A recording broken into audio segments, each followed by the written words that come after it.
final episode. கடைசி பயணி ஒருபோதும் இறங்கவில்லை. The last passenger never left. Bus முழு வேகத்தில் இருளை கிழித்துக் கொண்டு சென்று கொண்டிருந்தது. அரவிந்தின் ஃபோன் ஸ்கிரீன்ல இன்னும் அந்த மெசேஜ் மின்னிக் கொண்டிருந்தது. Nivetha is still alive. அவன் மூச்சு வேகமாக இருந்தது. கண்களில் பயமும் குழப்பமும் கலந்திருந்தது. இது யாரு அனுப்பினது? பாசஞ்சர்ஸ் எல்லாரும் அமைதியாக இருந்தார்கள். ஆனால் இந்த முறை அவர்கள் முகங்களில் ஒரு வித்தியாசமான சிரிப்பு இருந்தது. அந்த சிரிப்பு மனித சிரிப்பு இல்லை.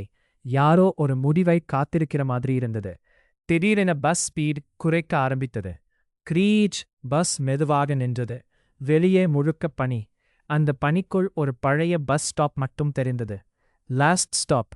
அரவிந்த் மெதுவாக கீழே இறங்கினான். சில வினாடிகள் கழித்து அவன் இதயம் வேகமாக துடிக்க ஆரம்பித்தது. இது ஆக்சிடென்ட் நடந்த இடமா? ஆமாம். அதே பிரிட்ஜ், அதே உடைந்த ரோடு, அதே இருள். ஆனா இந்த முறை பிரிட்ஜ் நடுவில் நிவேதா நின்றாள். நிவேதா! அரவிந்த் அவள் பக்கம் ஓட முயன்றான். ஆனா சடன்லி யாரோ அவன் கையை பிடித்தது. ராஜசேகர்! அவளை டச் பண்ணாதே. ஏ! ராஜசேகர் மெதுவாக சொன்னார். அவள் இனி மனிதர் இல்லை. அந்த வார்த்தை கேட்ட நொடி நிவேதா தலையை உயர்த்தினாள். அவள் கண்கள் முழுக்க கருப்பாக மாறியிருந்தது. அவள் பின்னால் ஷேடோ ஃபிகர்ஸ் நின்றிருந்தது. அந்த நேரத்தில் கார்த்திக் இருளிலிருந்து வெளியே வந்தான். இந்த பஸ் யாராலும் நிறுத்த முடியாது. இந்த பயணத்துக்கு ஒரு புதிய டிரைவர் தேவை. அரவிந்த் பின்னால் நகர்ந்தான். என்ன? கார்த்திக் சிரித்தான். அந்த இரவு நான் எல்லாரையும் கொன்றேன். ஆனா இந்த பஸ் இன்னும் ஓடிக்கிட்டே இருக்கு.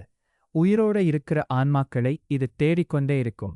ராஜசேகர் கோபமாக காத்தினார். பொய் சொல்லாதே. அந்த நேரத்தில் டிவி ஸ்கிரீன் தானாக ஆன் ஆனது. ஆக்சிடென்ட் நடந்த இரவு ஃபுட்டேஜ் பிளே ஆக ஆரம்பித்தது.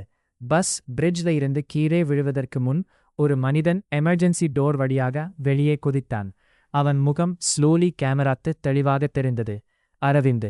நான் தப்பிச்சேனா? ராஜசேகர் மெதுவாக சொன்னார். ஆமாம், நீ உயிரோட தப்பிச்ச. ஆனா கில்ட் உன்னை இந்த பஸ்ஸுக்கு திரும்ப கூட்டிக்கிட்டு வந்துச்சு. நீ கோமால இருந்து. அந்த வார்த்தை அரவிந்தின் மனதை உடைத்தது. நிவேதா மெதுவாக முன்னே வந்தாள்.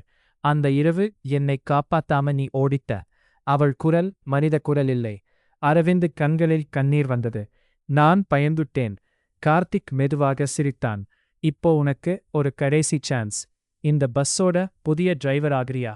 அல்லது எல்லாரையும் விடுவிக்கிறியா? பிரிட்ஜ் முழுவதும் நடுங்க ஆரம்பித்தது. ஷேடோ ஃபிகர்ஸ் எல்லாரும் அரவிந்தை நோக்கி கைகளை நீட்டினார்கள். ராஜசேகர் காத்தினார். பஸ்ஸை அழிச்சிட அரவிந்த். இல்லனா இந்த பயணம் ஒருபோதும் முடியாது. அரவிந்த் கண்களை மூடிக்கொண்டான். அவனுக்கு நிவேதாவின் சிரிப்பு நினைவுக்கு வந்தது. அவன் மெதுவாக பஸ்ஸை நோக்கி நடந்தான். பிறகு ஸ்டீரிங்கை பிடித்தான்.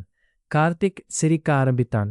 ஆனா அடுத்த நொடி அரவிந்த் முழு வேகத்தில் பஸ்ஸை பிரிட்ஜ்ல இருந்து கீழே திருப்பிவிட்டான்.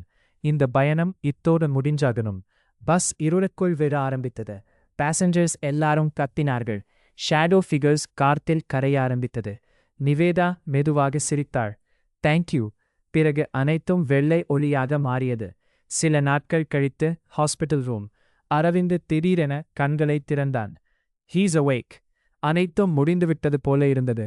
ஆனா அந்த இரவு ஹாஸ்பிட்டல் வெளியே ஒரு பழைய பஸ் ஹார்ன் சத்தம் கேட்டது. Boom boom. அரவிந்த் ஜன்னல் வழியாக வெளியே பார்த்தான். சாலையில் அதே பழைய பஸ் நின்றிருந்தது. இந்த முறை டிரைவர் சீட்ல அமர்ந்திருந்தது அரவிந்த் தான். முன்புற போர்ட்ல ஒரு புதிய வார்த்தை மின்னியது. Next root starting.